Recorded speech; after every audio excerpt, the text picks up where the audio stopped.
Hi, welcome to Garage Geek Friday Night Chats. I had my first week back at work. It was Angel. He's weird. He likes to lick the back of my head. He likes man sweat, I guess. I don't know. He's a weird dog. Okay, are you going to be okay back there? Should I? I guess I need to start again. Hi, welcome to Garage Geek Friday Night Chats. So I went back to work this week. It was, pretty good wake up call. The kids have to do this reading test, right? And this reading test is so long. The kids worked on it at least 4 days, right? 4 class periods, and many of them still weren't done. This test is just enormous, and they have to take it 3 times a year. And like these kids are not having it, right? It's hard for them to sit and focus for that long of a period. In fact, we're often, reminded, hey, you have to change it up every 15, 20 minutes, to control behavior.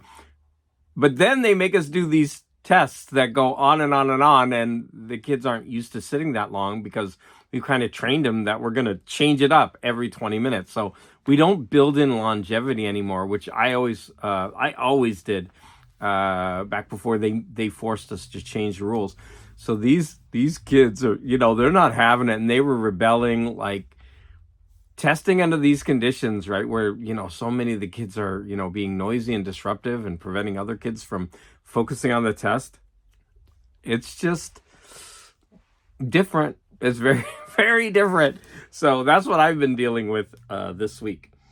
So I think I'm going to start with comic books this week because first of all, I have a 3-day weekend. Like, I just went back to work 5 days and I have a 3-day weekend. Like, how awesome is that? But really this week I didn't do much. I would come home from work really tired because I stay up too late from my vacation. I'm not used to going to bed as early as I should. So I'm usually getting at least an hour less of sleep than I should, right? To really, really on the game. Sorry, in the game or on the ball. I kind of mixed metaphors there. So I was just really, really tired this week. So I didn't really watch anything. The only thing that I watched was some of my news programs. I'm getting caught up on John Oliver and Bill Maher. I'm still way behind. I don't even know why I go ahead and watch old ones because, the news is kind of not relevant. But I enjoy their shows so much that I really should be watching them as they come out. But I got caught up, and I hope to get caught up more this weekend.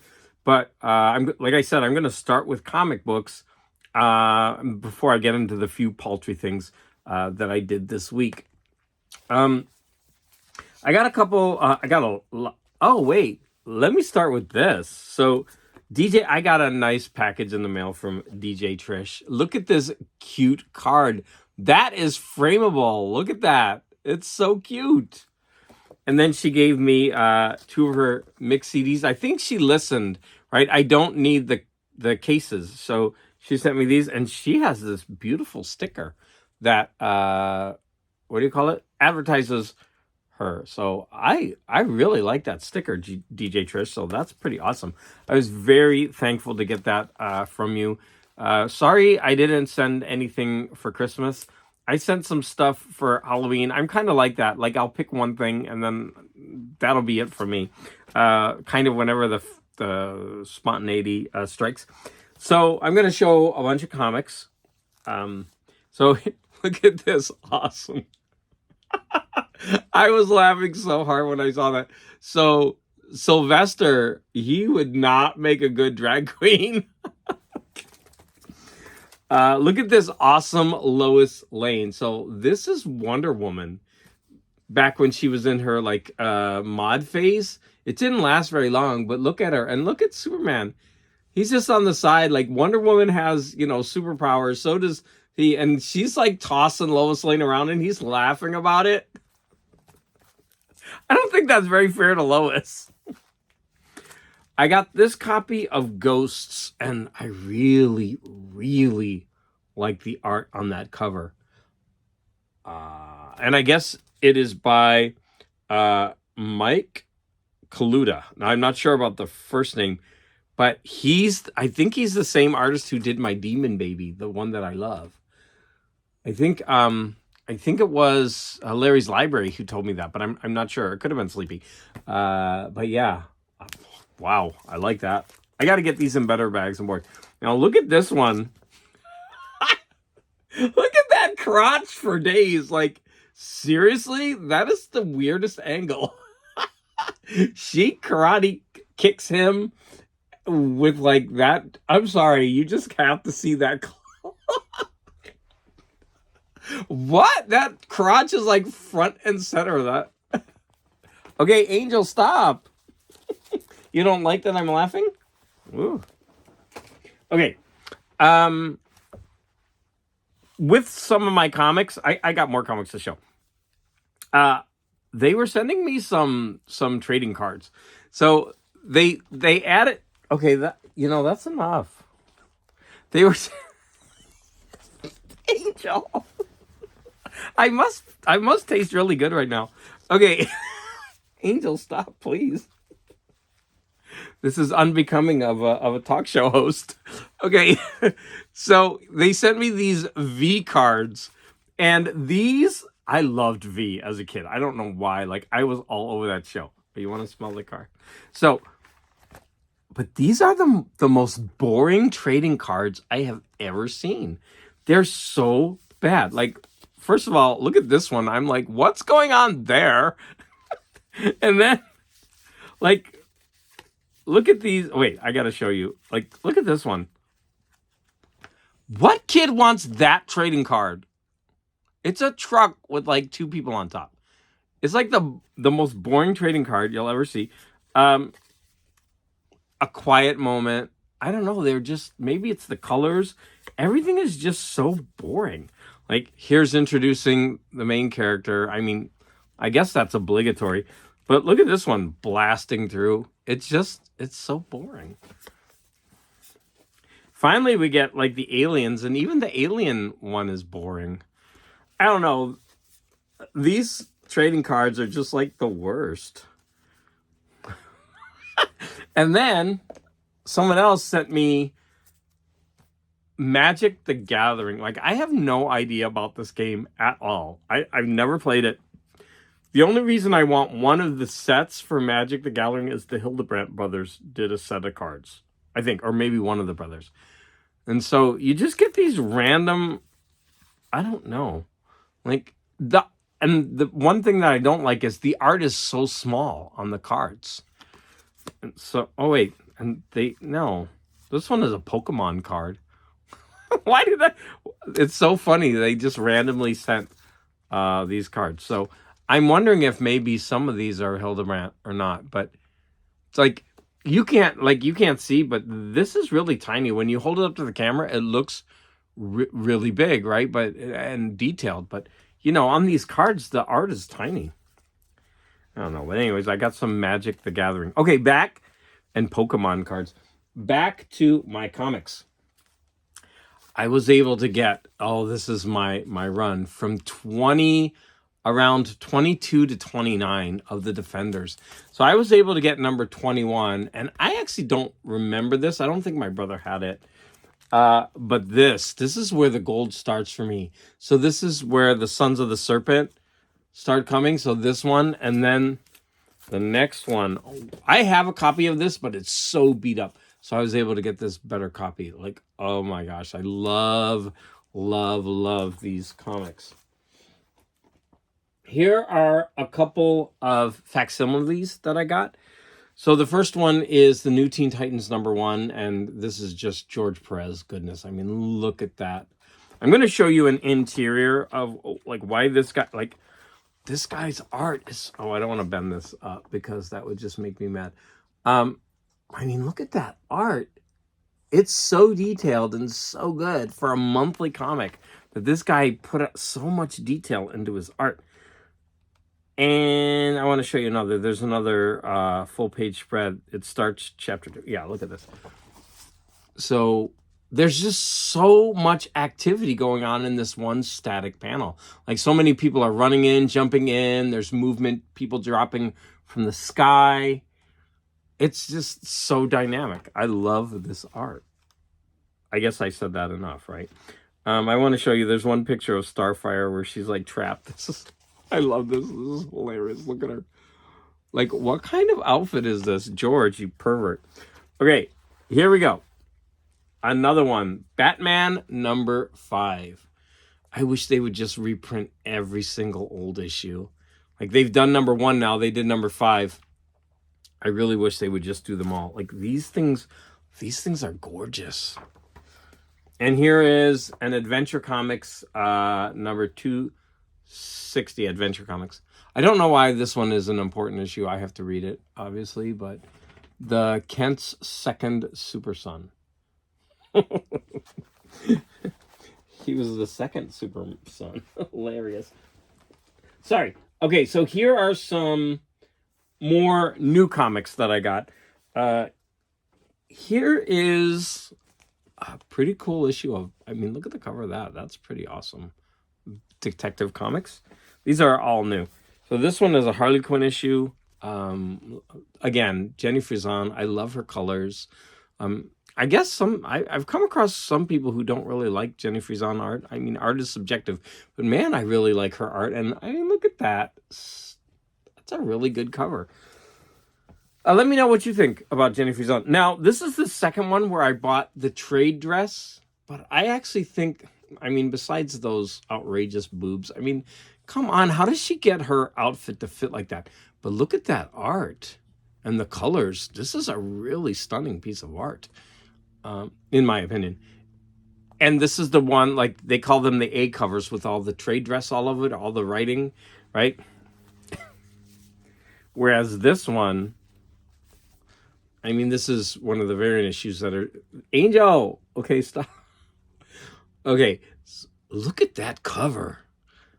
Like, that is stunning artwork. That guy's... I mean, he's kind of handsome, too. He's rugged. Look at him. Sexy. And I just love... Yeah, I love that cover. That's amazing. So this is a variant issue, right? With minimal trade dress. Like, you have DC up here. You don't have what it is at all. Oh, here it is. It's Batman Santa Claus Silent Night. This is an homage cover to, I believe, Superman issue #1. Right, so you could see that. That's pretty cool. I wish I had the first issue here to show. I should have shown you that, but yeah, it's basically an homage. Like, it's the same exact thing that happens in Superman on the cover. All right, so just a few more. I'm going to show you just a few of the older comics that I got. So here's a Grimm's Ghost Stories number 15. Isn't that cool? Yeah. Love these painted covers from Gold Key. Oh, that reminds me. Where are those? Oh, I got something else to show you. Now, this one I've seen before, and this is tragically all nasty, but I went ahead and bought it because this is one example of Steve Ditko art that I think is stunning. I need to find a pristine copy of this. This is Haunted #1 from Charlton Comics, and you can see, like, it's all stained and wrinkled. But imagine if that were pristine. Like, how trippy is that? That is just a cool cover. And yeah, in pristine condition, that would be stunning. So good for you, Steve. Now, this Adventure Comics, I bid on it because I thought it was hilarious. Somebody drew a mustache on Supergirl and on this guy. And then they wrote Fu Manchu on it. And then on the little mannequin doll, it says, haha. That's hilarious. So I actually don't mind having this drawn up because somebody made this their own art piece. I think that's hilarious. I love it. Here's another painted cover. Boris Karloff, Tales of Mystery. Look at that creature coming out of that swamp. Okay, last one. You're suffering through UFO flying saucers. They're like capturing people and taking them into their saucer. It's cool stuff. You got to admit that's pretty cool. All right, I want to show you something else that was really interesting to me. I got these Gold Key. They're digests. They're mini comics, and I guess there's 16 of them. I don't know how many exactly, but this is number 5. They have the painted covers. This one is number 6, and this one is number 14. So, man, I would like to hunt down this collection. All right. So the next thing that I want to talk to you about before I forget is a book that I read. So, I forgot to write down the name of it. So this was recommended to me by a Sleepy Reader. Come on, let go. This was recommended to me by Sleepy Reader. You know why he's getting restless? Because he wants to go under the covers. Come here, because it's cold. Come on, go under the covers. Sorry, my babies come first. All right. So it was called something about the motion of light on water, and it is the biography. The autobiography of Samuel R. Delany. Now he is a science fiction writer who is black and gay.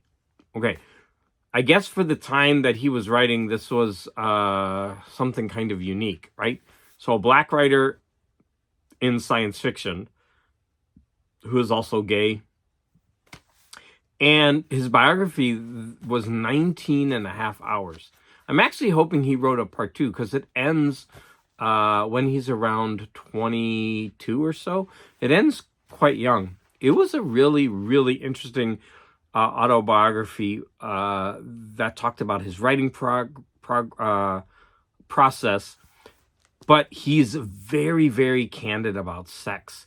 He was married to a white woman, and they engaged in sex in threesomes, and they even had a long-term kind of 3-way relationship where they all lived together. But it's very explicit, and it treats sex as just like something else, like something else that you would describe, like the way he talks about it, and the way he tries to analyze it. And he was involved in many like numerous like sexual encounters, right? And so he would explain them, talk about them, and then he would try to analyze them in a certain way to try to understand like human psychology. It was really an interesting read. So not only did you get science fiction background, because he was first published by Ace, and Ace is one of the he was first published in Ace Doubles, so I need to get his Ace Doubles. So he was first published in those, and so I've recently just started collecting some of those vintage paperbacks, and I've actually read one of his books, and it was very long, it was very convoluted, but very interesting. It was sci-fi that took place in like a future where the world is kind of falling apart. And there was a little bit of this. It wasn't like the modern where it seems like every society is just going to turn into something rabid where, everyone is going to start eating everybody, and, these gangs are going to form where they prey on everyone. There was a little bit of that in the book, but it was more like just people just trying to get by. So it was very interesting in that sense because I was so used to the other type. And his descriptions, I realized there were a couple parts, because he talks about in his biography, and he used some of the things from his life as parts of his science fiction and would build on it. So this book was really interesting and eye-opening, very long, like I said, but to hear, about someone from society, that's kind of marginalized in that way, being black, gay, in this, having different attitudes towards sex, the monogamous couple idea, exploring, trying new things. And, he did all this when he was super young. Like he published his books when he was like 18, 19, 20.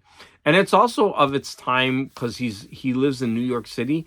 And so if you're actually from New York, you would really appreciate this book because he talks about going here in Manhattan, there, all over. And it's like I said, I really enjoyed it. So thank you, Sleepy Reader, for that recommendation. I definitely, now that I've read this book, I would like to read some more from Samuel R. Delaney. Next, I want to talk about just a couple of things that were on the TV programs that I watched. So, of course, they're news programs, and so they talk about issues. So one of the issues was chocolate. Now, I don't think I knew this, but I mean, it's hard to escape. It's like everything that we really like in society is to the detriment of someone else. But chocolate, the 3 to 5 major chocolate companies get 50% or more of their chocolate from Africa's west coast, and there are numerous examples where people go to these people who harvest the cocoa beans. Like they've never even tasted chocolate, and they're involved in slave labor. They don't pay the farmers enough. It's like this really horrible story. So they go and they, like, these people who have done this their whole lives, they've never even tasted chocolate, right? So which is the output of all their labor. And yeah, like I said, there's so much child labor. It's really, really sad. So I guess chocolate is going to be off my list. However, there are some companies that produce chocolate, and so last time I went to REI, which is like a camping goods store, that is it's a small chain in the Los Angeles area. I did buy some chocolate. I think it was called Tony's chocolate. And I didn't realize it at the time, but Tony's chocolate, it was very expensive. And I was wondering why. I was like, oh, let me just try it. So maybe it's, a really good brand of chocolate. So I bought 2 or 3 different kinds, probably because I like the super brightly colored packaging. But it turns out that they try to make the best effort to only get cocoa beans where there is no child labor, and they try to make sure that the farmers have a decent wage. But they actually they do write that they actually, and I think this is really brave of them. They're like, whereas we really try to do all of these things, we cannot say 100% for sure that there was not any child labor or basically modern day slavery. I think slavery is a very harsh term, right? It's not exactly slavery, but it's very close to it, right? And they state this, which is, I think, pretty brave, but they're trying to break that cycle.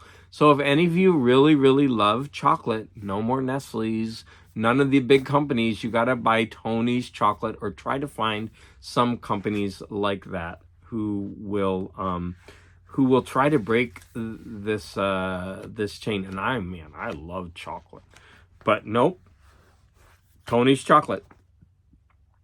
John Oliver, I think that was on John Oliver's show, but he also, this was hilarious. So he does some pretty funny comedy. And on the show that I most recently watched, New Zealand has I think a yearly competition where they try to pick bird of the year, and like they have debates, and they, people get on the radio, and they're trying to sway people, persuade them of why they should pick their bird of the year.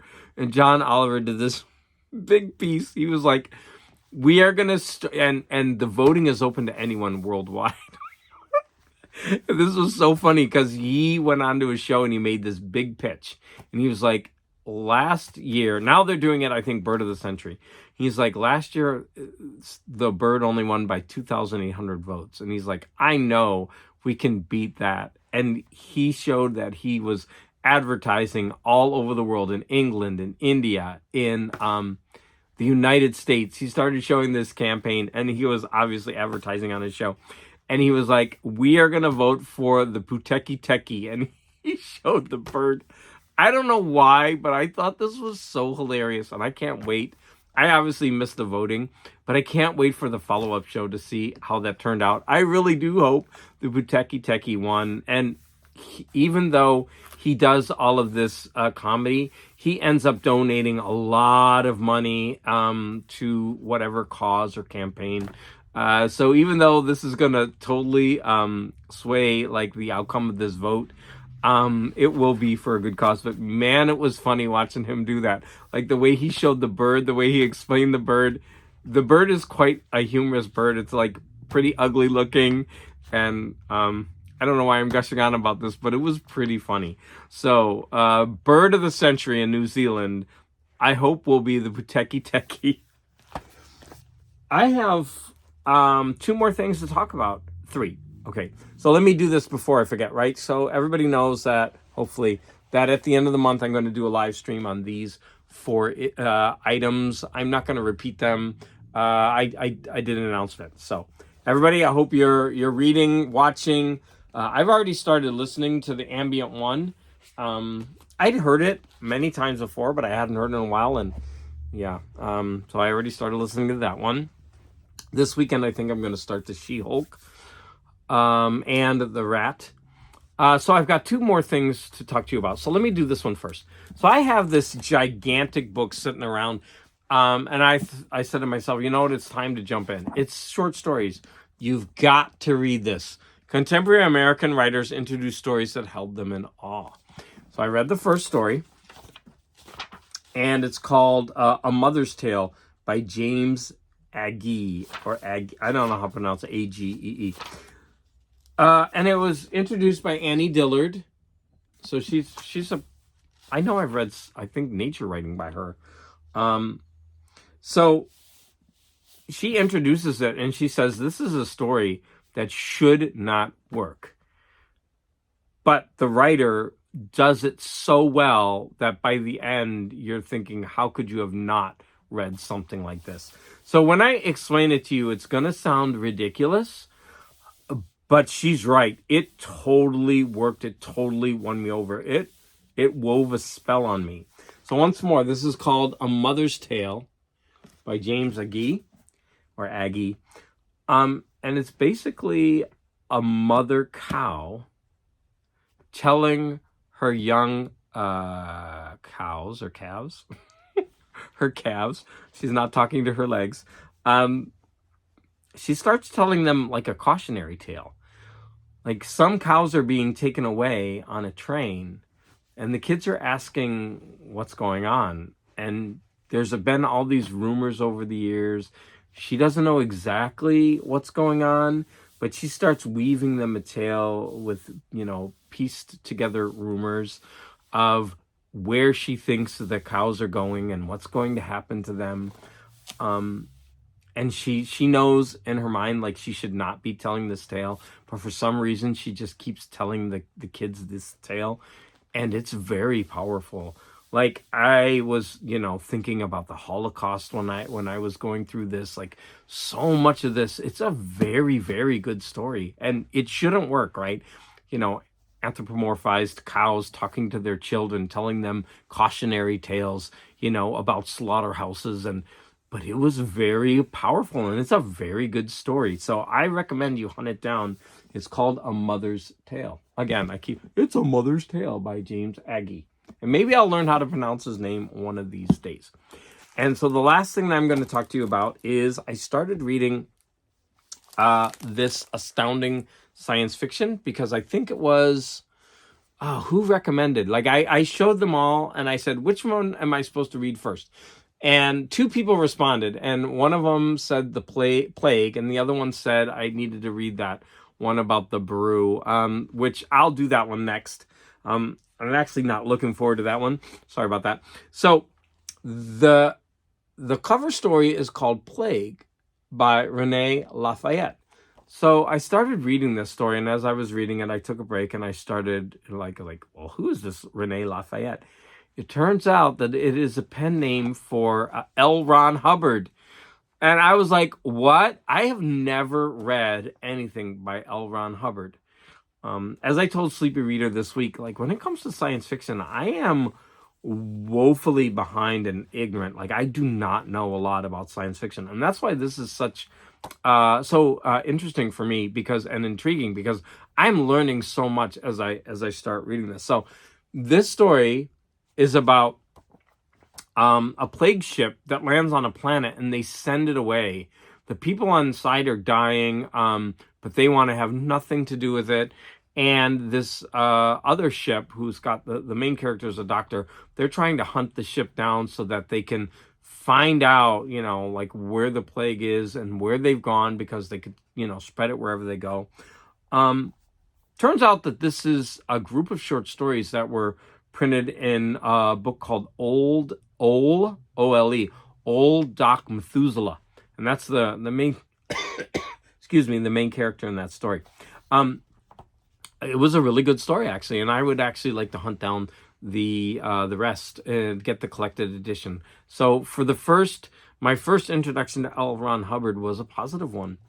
What's also interesting is there are 3 artists who illustrate throughout the book, and one of them is called like Old Quackenbush or something. So the artists are Cartier, Orban, and Quackenbush. Now, I didn't take the time to investigate those 3, but I was thinking, like, what's interesting is that who knows if this, like when these are reprinted, the art isn't reprinted in the books. And so this might be the only place that you get some of this art. And the art is not bad. I'll show you another one from the next story. Oh, well, this is another character in the story. Oh, sorry. It's a little bit brittle. That's why I'm not holding it up. Even while I was reading it, I was afraid I was going to tear the cover off. Here's another. Can you see that? Yeah, like the art is interesting in these. I mean, nothing earth-shattering, but the art that accompanies this stuff is nice. And so I'm wondering, like, do all of these, did they just get lost? Because, not many people read these anymore. They would probably, pick up the collected, short stories of the individual author. Or, many short stories are put in anthologies. So not all short stories will survive. In fact, the second, let's see, this one, Devil's Weapon by MCPs. He doesn't have anything that's currently in print. And he put out only a very little bit from what I could gather. I couldn't even find that much information on him. It was an interesting story. It really reminded me of another story that I read, a modern one. I shouldn't do this because when I try to remember something, I never remember any of the details. Anyways, the author of the book of the short story Arrival, he wrote his first book of short stories, and man, I couldn't say enough good stuff about that group of short stories. Those short stories blew me away. The whole book was phenomenal. And this short story reminded me of a story on that. And that's because this is about a man trying to outthink or outmanipulate what do they call a thinking machine, right? A machine that could calculate all the parameters of a situation. So this and the machines are used by dictatorships. So it was a very interesting story. It wasn't a bad story. And then I didn't finish this. I'm only halfway through The Undecided by Eric Frank Russell. And this story is half and half told by Earthlings and then aliens regarding a ship that comes onto the proper, like, I don't know, the foreign planet. Anyways, I'm not done with it. So I'm actually really enjoying these stories. I thought that they would be dated another time, but no, they're not bad. And this one was from April of 1949. So yeah, I'm digging this. I believe that is all that I have to talk about today. I really did do a lot of filler with my comics. Normally, I would do that in a separate episode, but I haven't really felt like making separate episodes related to comics or whatnot, so I decided to put it in this, especially since I haven't seen any movies. What am I looking forward to this weekend? I really want to jump into the show Echo, which is an offshoot of Daredevil. That is on, I believe it's on Disney Plus, and I think they're using a lot of the same actors from the Daredevil show from Netflix, which that show was excellent. So I'm really, really hoping that they can pick up that magic again, and that Echo is a really a good show. I hope so. I also was watching the Percy Jackson and the Olympians. Unfortunately, like my husband got mad because we were watching it when I would come home, and we would sit there and watch it, and then they only put out 4 episodes so far, and he hates that because he hates when they have to wait a week to watch another show because we're just used to binging now, so he didn't like that. But that's actually a really good show too. I read the books, and they're sticking pretty faithfully to the source material. But I thought the books were good, and the actors that they get are interesting, and I was enjoying it. So if you're at all interested in that, you might want to check it out. It's better than the movie that they made because it can go into more detail. So of course, just like always, all your comments are appreciated. Everybody have a great weekend. Angel finally calmed down. He's under the covers. So again, I hope you all have a great weekend, and thank you all for the support.